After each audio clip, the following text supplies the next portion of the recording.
"Get down," the HOA bully shouted, his shaky hand aiming a pistol at my daughter's head, all because her truck was parked 2 minutes too long in the visitor spot.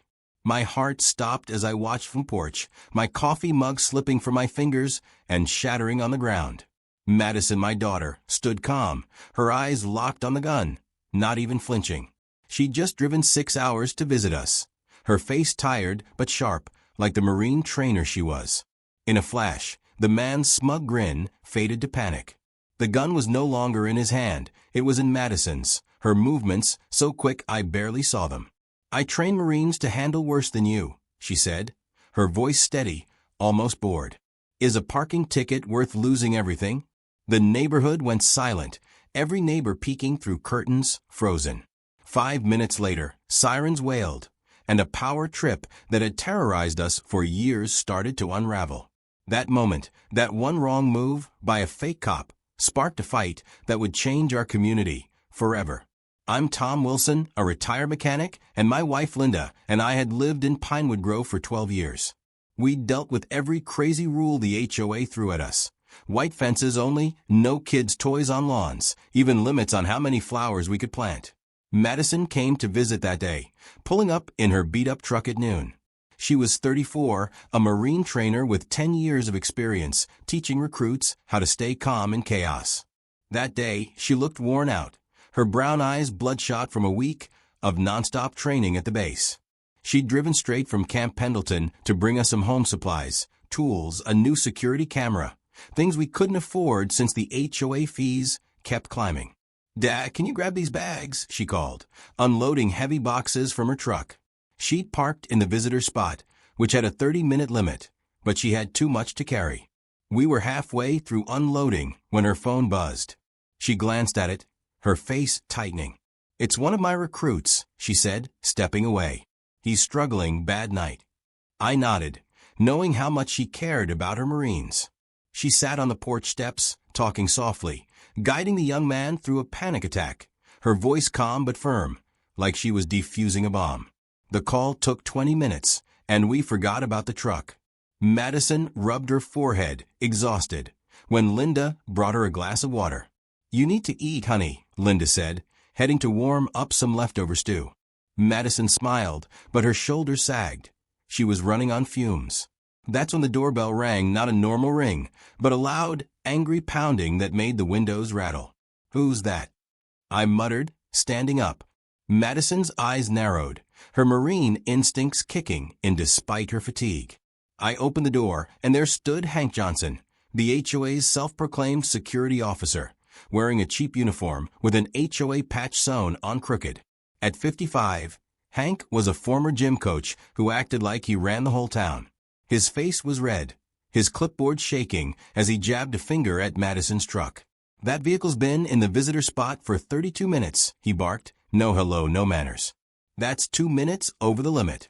Move it now, or I'm calling the tow truck, $400 fee, plus a $600 fine for breaking Section 5.2 of the rules." I felt my blood boil. Madison stepped forward, wiping her hands on her jeans, her voice polite but firm. "Sir, I'm sorry. I just got here after a long drive, unloading supplies for my parents. I was on an emergency call with a recruit. Give me 10 minutes to eat, and I'll move it." Hank's eyes gleamed behind his sunglasses, like he lived for this. He'd been fired from his coaching job for yelling at kids too much, and now he was king of Pinewood Grove, thanks to the HOA president, Barbara Cole. "Rules are rules," he snapped, scribbling on his clipboard so hard the pen nearly broke. "I've already called the tow truck." Madison stayed calm, but I saw her jaw tighten, a sign she was done being polite. "I understand rules, sir," she said, "but I'm asking for a little flexibility. I'm helping my parents, who are on a fixed income, and I haven't eaten in hours." Hank didn't budge. Instead, he pulled out his phone and started recording her, holding it close to her face, trying to get a reaction. "I'm documenting your refusal to comply," he said, his voice dripping with fake authority. "This'll cost you extra." I wanted to grab that phone and smash it, but Madison just stood there, her training keeping her cool. "I'm not refusing," she said. "I'm asking for 10 minutes." She turned to go inside, but Hank grabbed her arm, his fingers digging in. "You don't walk away from me," he shouted. Neighbors peeked out, some stepping onto their lawns. That's when Madison's training took over. In one smooth move, she twisted his arm, forcing him to let go, and he stumbled back into Linda's flower bed, his clipboard flying. His face turned purple with rage, his sunglasses falling off, showing wild, angry eyes. "You'll regret that," he yelled, scrambling up. "I'm getting the sheriff." He stormed off, leaving papers scattered. Madison looked at me, her face pale. "I didn't mean to do that," she said quietly. "It was reflex." I nodded, my heart racing, not knowing that in 20 minutes, Hank would be back with a gun, ready to make the biggest mistake of his life. Hank's truck peeled out of our driveway, tires screeching, leaving a trail of dust and crumpled citation papers. My hands shook as I picked up the pieces, my mind racing with what just happened. Madison stood on the porch, her face calm, but her eyes scanning the street like she was back on a training field. "Dad, we need to move the truck now," she said, her voice low but urgent. "He's not done." I nodded, grabbing the keys, but my stomach twisted. Hank wasn't just a bully, he was dangerous. And I'd seen him intimidate neighbors before, like when he fined old Mrs. Carter $200 for her grandkids' chalk drawings. Linda came out, her face pale, holding a dish towel. "Tom, what's going on?" she asked, her voice trembling. He grabbed her. "Linda," I said, my anger bubbling. "He's calling the sheriff." Madison put a hand on my shoulder. "Let's stay calm. I'll handle it." But her tired eyes told me she was bracing for worse. We moved her truck to the street, just outside the visitor spot, hoping that would end it. As we carried the last box inside, a black SUV pulled up and Hank jumped out, this time with two others. One was Barbara Cole, the HOA president, a woman in her late 50s with a fake smile and a reputation for making people's lives miserable. The other was Tim Rogers, a nervous guy in his 40s who owned the local hardware store and always tagged along with Barbara to avoid trouble. "You assaulted an HOA officer," Hank shouted, marching up our lawn, his face still red from the flowerbed tumble. Barbara stood behind him, arms crossed, her eyes cold. Tim shifted uncomfortably, avoiding our gaze. Madison stepped forward, her posture straight, like she was addressing a squad. "I didn't assault anyone," she said firmly. "You grabbed my arm, sir. I reacted to protect myself." Hank laughed, a mean, sharp sound. "You're done here. I've got Sheriff Baxter coming, and you're going to jail." My heart sank. Sheriff Baxter was Barbara's cousin, known for looking the other way when HOA complaints piled up. Linda grabbed my arm, whispering, "Tom, he's got the sheriff in his pocket." I felt helpless, but Madison didn't blink. "Let's talk this out," she said, her voice steady. "I'm here visiting my parents." I moved the truck. "What's the problem?" Barbara stepped forward, her smile gone. "The problem is you broke our rules, young lady. Pinewood Grove has standards, and we enforce them." Her tone was like a teacher scolding a kid, but Madison wasn't a kid. "Standards don't include grabbing people," Madison shot back, her voice calm but cutting. Hank's hand moved to his jacket, and my breath caught. I saw the bulge under his arm, a gun. Before I could shout, he pulled it out, a black pistol, and pointed it at Madison's chest. "Get on the ground," he yelled, his voice cracking, his hand shaking so bad I thought he'd drop it. Linda gasped, clutching my arm. Tim's eyes widened, and he backed away, muttering, "Hank, what are you doing?" Barbara froze, her face pale, clearly not expecting this. Neighbors across the street, the Millers, stood on their porch, phones out, recording. Madison didn't move, her eyes locked on Hank's.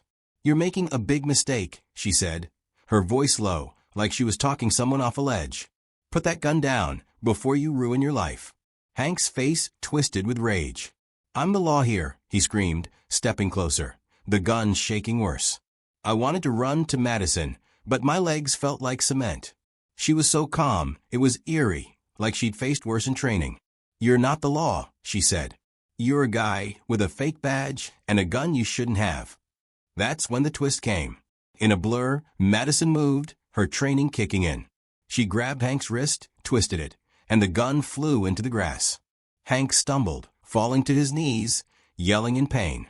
Madison held his arm behind his back, her knee on his spine, the gun now in her hand, pointed safely away. "Stay down," she said, her voice sharp but controlled. Barbara screamed, "You're insane," but Tim was already running to his car, shouting, "I didn't sign up for this." The Millers kept filming, and I heard sirens in the distance. Madison looked at me, her face serious. "Dad, call 911. Tell them we've got an armed suspect. Situation under control." I fumbled for my phone, my hands shaking, as Linda ran inside to grab hers. But then came another twist. Hank, still pinned, started laughing, a creepy, low chuckle. "You think this is over," he said, his voice muffled against the grass. "Barbara's got more pull than you know. You're messing with the wrong people." My stomach dropped. I glanced at Barbara, who was on her phone, her face hard, talking fast. Madison tightened her grip on Hank. "Keep talking," she said. "You're just digging a deeper hole." But I could see her mind working, piecing something together. She noticed Barbara's phone call, the way Tim kept looking back, scared. "Dad," she whispered, "something's off. This isn't just about a parking spot." The sirens got louder, and a sheriff's car pulled up. Baxter stepped out, his hand on his holster, his eyes flicking to Barbara. "What's going on here?" he demanded, but his tone wasn't neutral. It was like he'd already picked a side. Madison didn't let go of Hank. "This man pulled a gun on me," she said, holding up the pistol. "I disarmed him. He's not a cop, and he's a threat." Baxter's eyes narrowed, and he looked at Barbara, who nodded slightly. "Let him go, miss," Baxter said. "We'll handle this." My heart raced. This wasn't right. Madison stood her ground. "I'm not letting go until you secure him," she said. "He's dangerous." Baxter's hand tightened on his gun, and for a moment I thought he'd draw it. The Millers were still filming, and more neighbors gathered, whispering. Linda came back, her phone to her ear, talking to 911. "Hurry," she said, her voice shaking. "We need real police." Madison's eyes met mine, and I saw a flicker of worry, but also determination. She trained Marines to face worse than this, but we were in our own front yard, and the danger felt too close, too real. Hank's laugh echoed in my head, and Barbara's smug look made me sick. Something bigger was going on, and Madison was about to uncover it. The air felt thick as Sheriff Baxter stared at Madison, his hand still on his holster, his eyes cold and calculating. Hank was pinned under Madison's knee, his face pressed into the grass, but his creepy laugh had stopped. Barbara stood by her SUV, her phone pressed to her ear, whispering fast, her face tight with anger. I stood frozen, my phone shaking in my hand as I finished the 911 call. Linda's voice cracked beside me. "Tom, they said state police are coming, but it'll take 10 minutes. 10 minutes felt like forever. Neighbors crowded closer, some filming, others whispering. The Miller's teenage son, Jake, yelled, "That's not right, Sheriff." "She's protecting us," but his mom pulled him back, scared. Madison kept her grip on Hank, the gun she'd taken from him held safely at her side. "Sheriff," she said, her voice steady but sharp, "this man threatened me with a weapon over a parking violation. Secure him, or I'll hold him until backup arrives." Baxter's jaw tightened, and he took a step forward. I said, "Let him go, miss. You're the one causing trouble."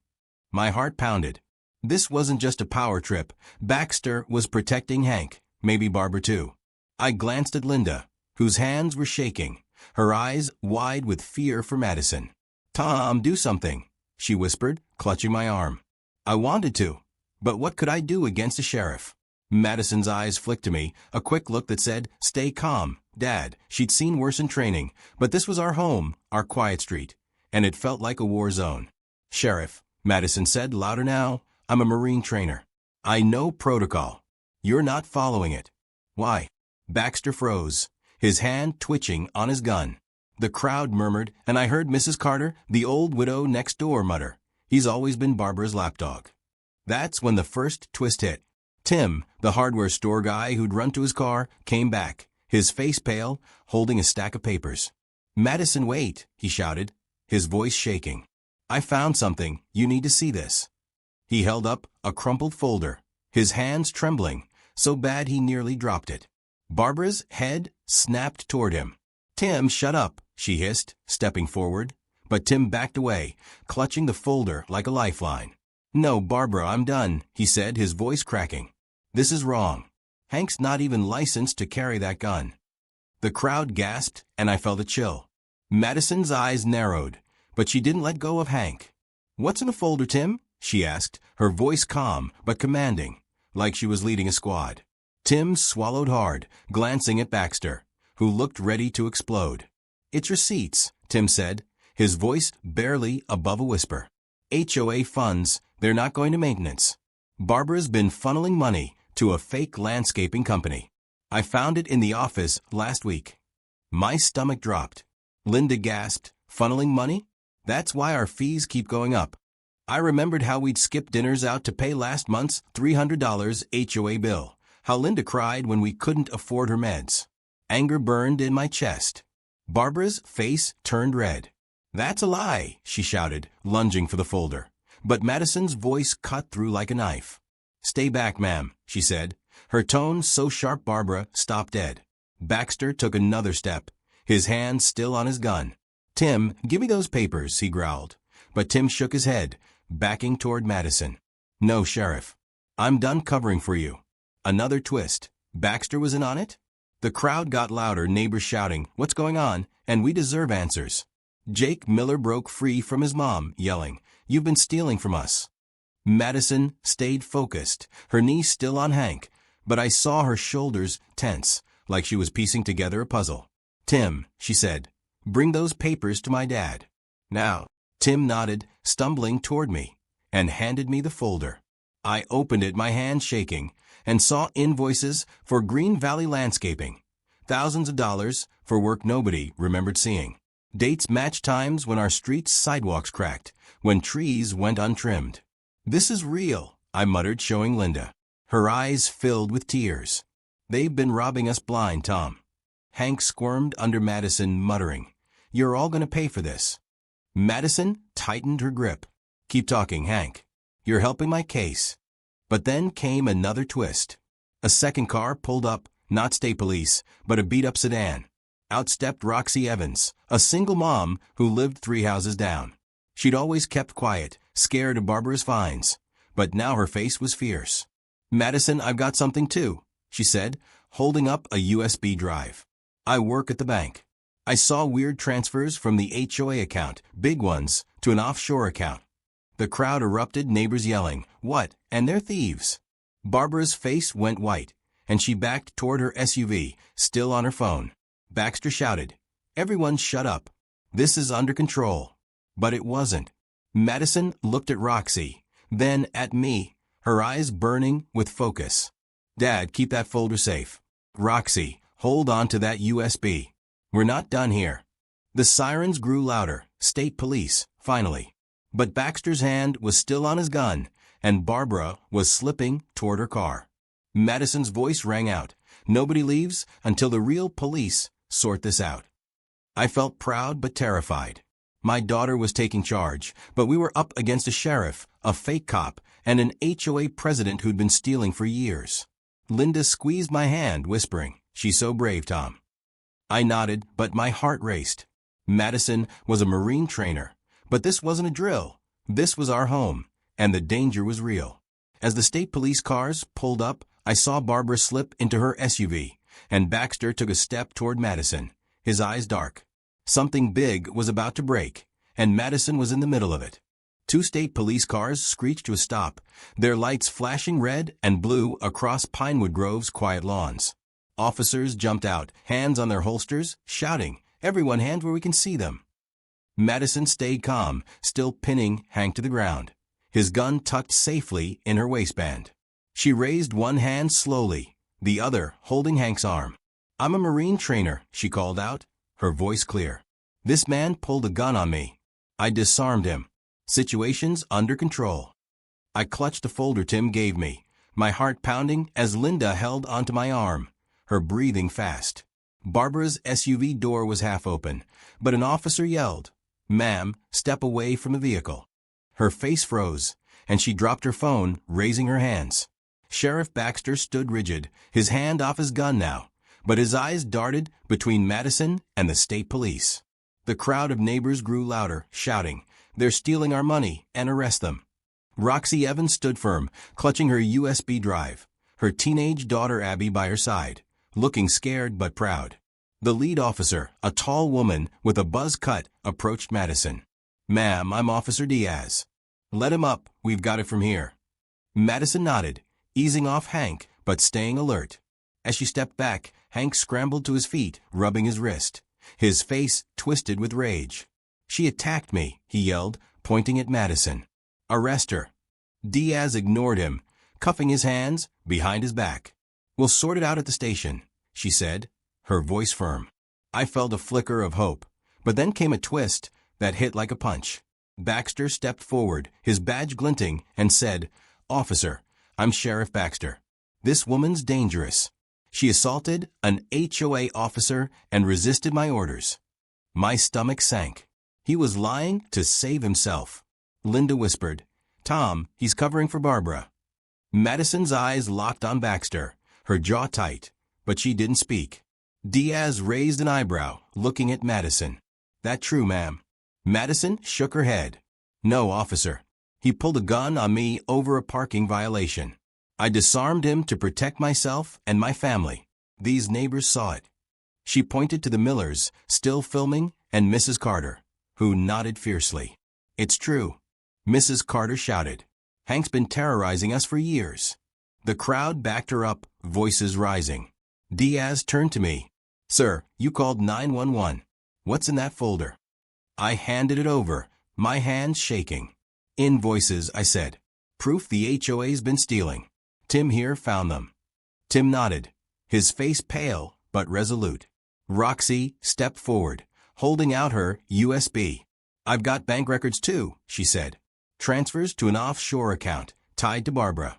Diaz's eyes widened as she took the evidence. "All right, everyone's coming to the station," she said, signaling her partner to secure Barbara. But then another twist hit. Barbara, now cuffed, started yelling, "You can't do this. My brother's a state senator. You'll all lose your jobs." The crowd gasped and I felt a chill. A senator? Was she bluffing, or did she really have that kind of pull? Madison's face didn't change, but I saw her fists clench. She was thinking fast, like she did when training Marines under pressure. "Officer Diaz," she said, "check those invoices against the bank records. You'll see a pattern. They've been skimming HOA fees for years."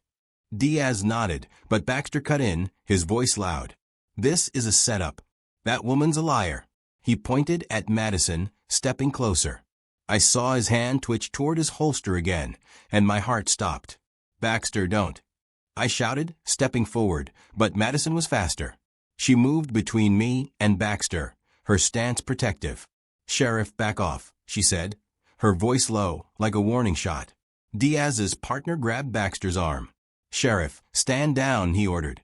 Baxter's face turned red, but he stopped. The neighbors were shouting now, some crying, others angry.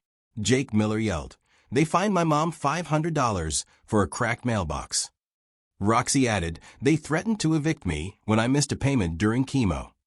The stories poured out, each one worse, and I felt sick. Linda's eyes filled with tears. "Tom, we paid $300 last month and skipped my doctor's visit," she whispered. I held her close, my anger boiling. Madison turned to Diaz. "Officer, these people have more evidence. Let them speak." Diaz nodded, pulling out a notepad. "We'll take statements. Everyone line up." But then came the biggest twist yet.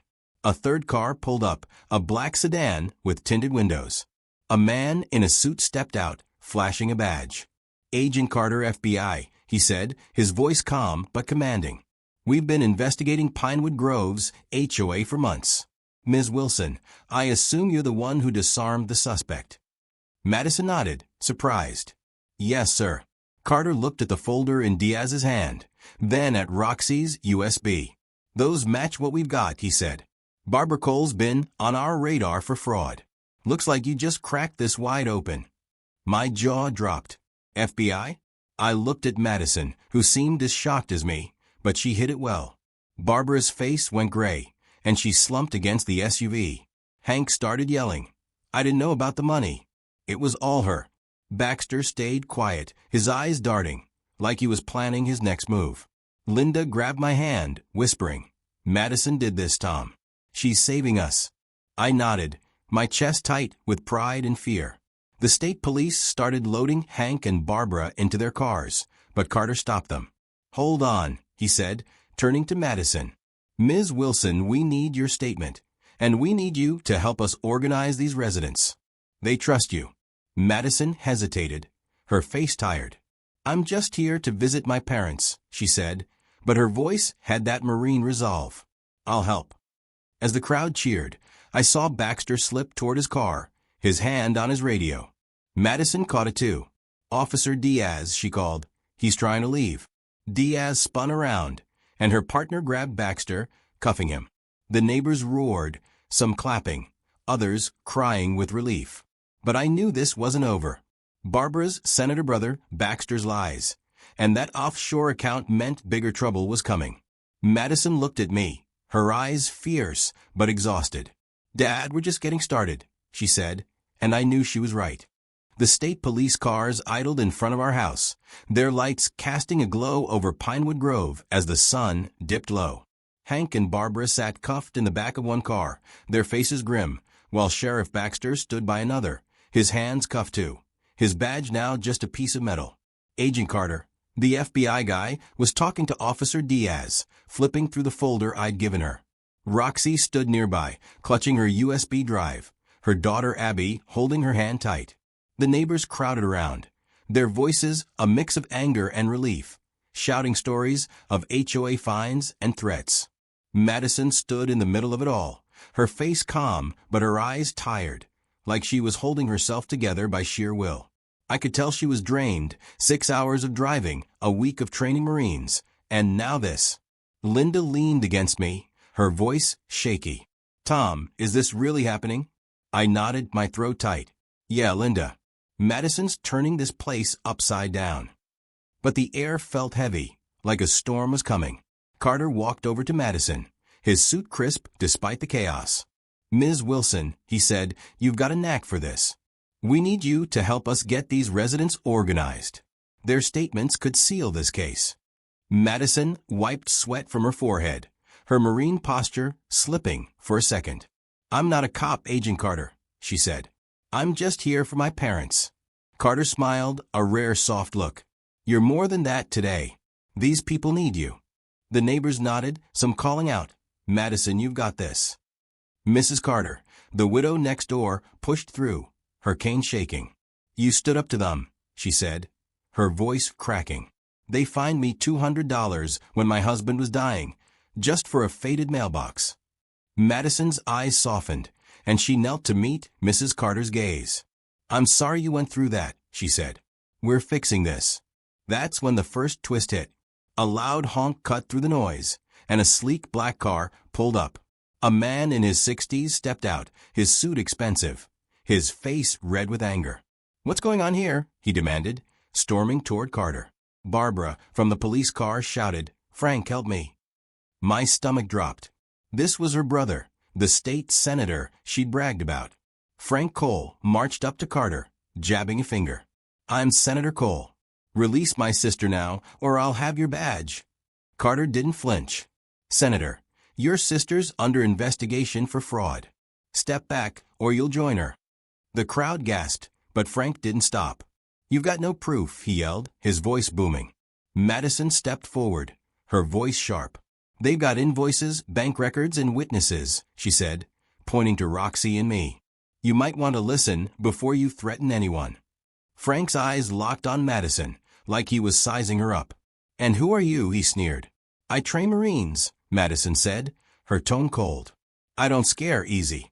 The neighbors cheered, but I saw Madison's hand shake slightly. She was human, not a machine. Linda whispered, Tom, she's so strong, but she's exhausted.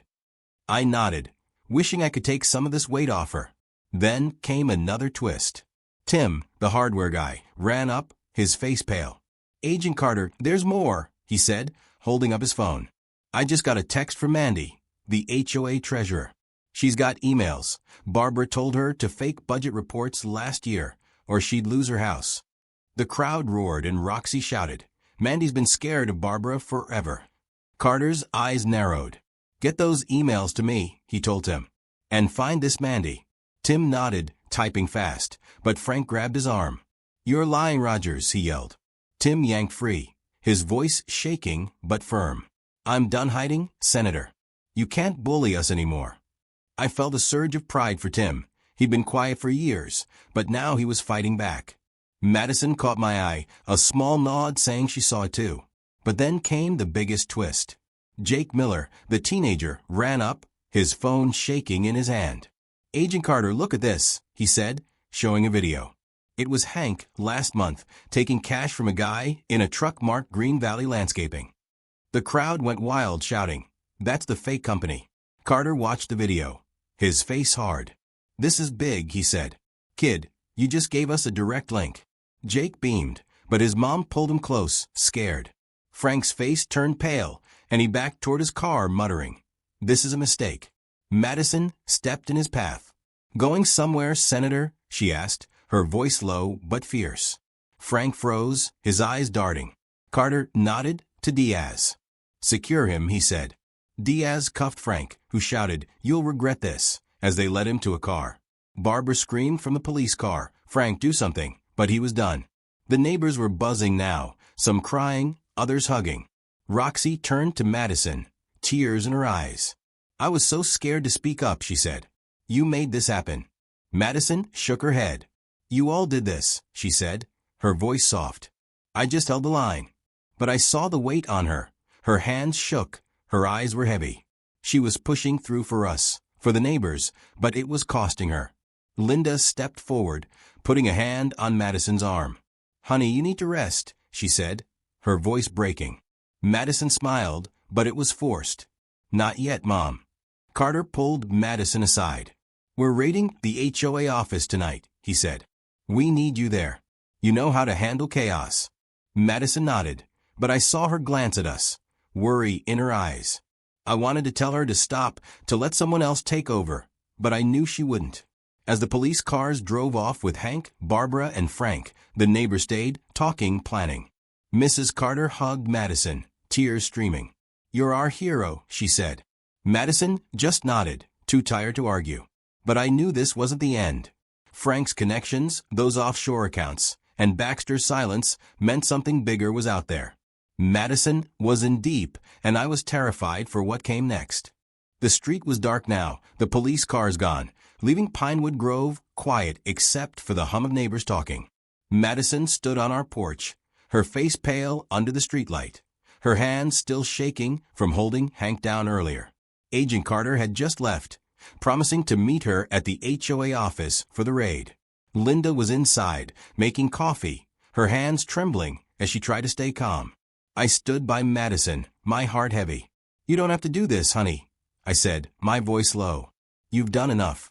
She shook her head, her eyes tired but fierce. Dad, if I stop now, they'll cover it up. Barbara's got connections. I knew she was right, but seeing my daughter push herself like this hurt. She'd always been tough, training Marines through grueling drills, but she was human, and I could see the cracks, her slumped shoulders, the way she rubbed her eyes. Roxy and Abby approached, Roxy still clutching the USB drive. Madison, I'm coming with you, Roxy said, her voice firm despite the fear in her eyes. I know the bank system. I can help Carter match those transfers. Abby, only 15, hugged her mom tight. Mom, be careful, she whispered. Madison nodded, giving Abby a small smile. Your mom's brave, kid. We'll watch out for her. The moment felt heavy, like we were all in this together, but the weight was crushing Madison most. Then came the first twist. Mrs. Carter hobbled over, her cane tapping the pavement, her face grim. Madison, I heard something, she said, her voice low. My grandson works at the county clerk's office. He said Barbara's been buying up foreclosed homes in Pinewood Grove, using HOA fines to force people out. My jaw dropped. Linda, who just stepped out with coffee, gasped. That's why they fined us so much, she said, her voice shaking. They wanted our house. Madison's eyes narrowed, her Marine instincts kicking in. "Mrs. Carter, can your grandson get proof?" she asked. Mrs. Carter nodded. "He's digging now. Said he'll send it tonight." I felt sick. Our home, where we'd raised Madison, where Linda planted her roses, was just a pawn to Barbara. The neighbors gathered closer, hearing the news. Jake Miller shouted, "They tried to find my dad out of our house too." Others chimed in, their voices angry. Stories of $1,000 fines for small things like untrimmed bushes or late payments. Madison listened, her face hard but her eyes soft with empathy. "We're stopping this," she said, her voice steady. "Tonight." But then came another twist. A pickup truck roared up and out jumped Mandy, the HOA treasurer, her face red from crying. Tim ran to her, his voice soft. "Mandy, you okay?" She shook her head, holding a laptop. "I brought the emails," she said, her voice breaking. "Barbara made me fake the budgets. She said if I didn't, she'd tell everyone I stole petty cash." Mandy's hand shook as she opened the laptop, showing emails where Barbara ordered her to hide thousands in maintenance fees. Roxy gasped. "That's the same account as my bank records," she said. Madison looked at the screen, her jaw tight. "Mandy, you're doing the right thing now," she said. "Come with us to the HOA office." Mandy nodded, wiping tears, but her eyes were scared. "She'll ruin me," she whispered. Madison put a hand on her shoulder. "Not if we ruin her first." The crowd cheered, but I saw Madison wince, like the weight of leading everyone was too much. Linda handed her a coffee mug, her voice soft. "Honey, you're carrying too much." Madison took a sip, her hands shaking. "I'm fine, Mom," she said, but her voice cracked, and I knew she wasn't. Then came the biggest twist. As we headed to our car to follow Carter, a loud bang echoed down the street. Everyone froze. A man in a hoodie stood by Barbara's SUV, smashing its window with a crowbar. "That's for my mom's house," he yelled, his voice raw. It was Derek, a guy in his 20s, whose mom lost her home to an HOA foreclosure last year. Neighbors shouted, some cheering, others scared. Madison ran toward him, her voice sharp. "Derek, stop," she yelled. "You're giving them an excuse to fight back." Derek dropped the crowbar, his face crumpling. "They took everything," he said, tears streaming. "My mom's in a shelter now." Madison grabbed his arm, gentle but firm. "I know," she said, "but we're fighting them the right way. Help us." Derek nodded, wiping his face, and the crowd went quiet, feeling his pain. I looked at Linda, whose eyes were wet. "Tom, this is bigger than us," she whispered. I nodded, my chest tight. Madison was leading a war, but she was still my daughter, exhausted and human.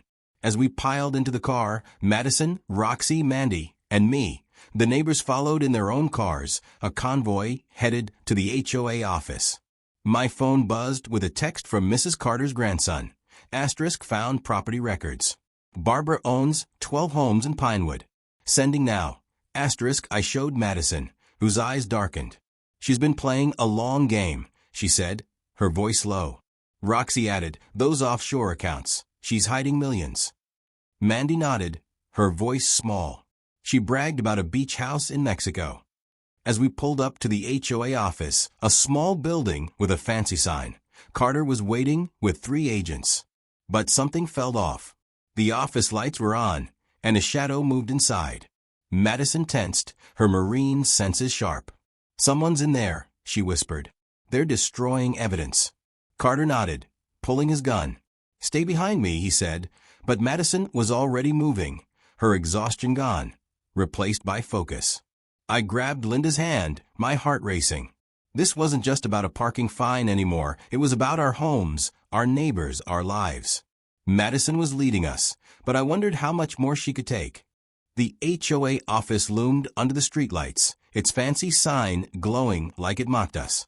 Madison crouched behind Agent Carter's car, her eyes locked on the shadow moving inside. Roxy and Mandy huddled close, clutching their evidence, while I stayed with Linda, my heart pounding. "Tom, she's not safe," Linda whispered, her voice shaky. I nodded, watching Madison, who looked ready to collapse, but moved like a Marine on a mission. Carter signaled his agents, guns drawn, and whispered, "Someone's shredding files." "We move now," Madison nodded, her face set. "I'm with you," she said, her voice low but firm. I wanted to stop her, but she was already following Carter toward the door. Inside, papers flew as a man in a ski mask stuffed documents into a shredder. Carter kicked the door open, yelling, "FBI, hands up!" The man froze, then bolted for the back exit. Madison sprinted after him, tackling him to the ground. "Stop," she shouted, pinning him. The mask came off. It was Baxter's deputy, Roy. "You're done," Madison said, her voice sharp. Roy squirmed, muttering, "Barbara paid me." My stomach twisted. Another twist hit when Carter found a laptop in the office, still logged into Barbara's account. Roxy rushed over, her bank training kicking in. "These are wire transfers," she said, pointing at the screen. "Millions sent to Mexico." Mandy gasped, "That's her beach house fund." The neighbors, now crowding outside, cheered as Carter bagged the laptop. But Madison swayed, her face pale. Linda ran to her, grabbing her arm. "Honey, you're exhausted," she said, tears falling. Madison nodded, her voice soft. "I'm okay, Mom." But she wasn't. Carter looked at her, concern in his eyes. "You've done enough, Ms. Wilson. We've got it from here." Madison shook her head. "Not until every neighbor gets justice." I felt proud but scared. Roy's confession, the laptop, and Barbara's scheme were unraveling, but something bigger loomed. As we left, Madison whispered, "Dad, this goes higher than Barbara." Her words chilled me. The fight wasn't over. The HOA office raid ended with Roy in cuffs, his confession spilling more secrets about Barbara's scheme. Back at Pinewood Grove's community center, Madison stood before a packed room of neighbors, her face pale but determined. Agent Carter had called an emergency meeting, and Roxy, Mandy, and I sat in the front, holding evidence. Linda gripped my hand, whispering, "Tom, she's barely standing." Madison's voice shook as she spoke. "We've got proof," she said, holding up the laptop and folder. "Barbara, Hank, and Baxter stole millions, forcing families out of their homes." The crowd roared, some crying. A final twist hit when Carter revealed Senator Frank was linked to a statewide fraud ring. "He's under arrest," Carter said, showing a news clip on his phone. The neighbors gasped. Mrs. Carter stood, tears streaming. "You saved my home, Madison," she said. Roxy added, "And mine." Madison smiled, but her knees buckled. I rushed to her, catching her arm. "Honey, you're done," I said. She nodded, tears in her eyes. "I just wanted to help." The room clapped, chanting her name. Carter took over, promising new HOA elections and refunds. Days later, Barbara, Hank, Baxter, and Frank faced charges, and the HOA was rebuilt with fair rules. Madison started a group to fight HOA abuse, inspiring neighbors to stand up. As we sat on our porch, Linda hugged her. "You're our hero," she said. Madison laughed softly. "Just doing my job, Mom." I felt proud, but relieved it was over. The moral was clear. One person's courage can spark a community to fight for justice, no matter the odds.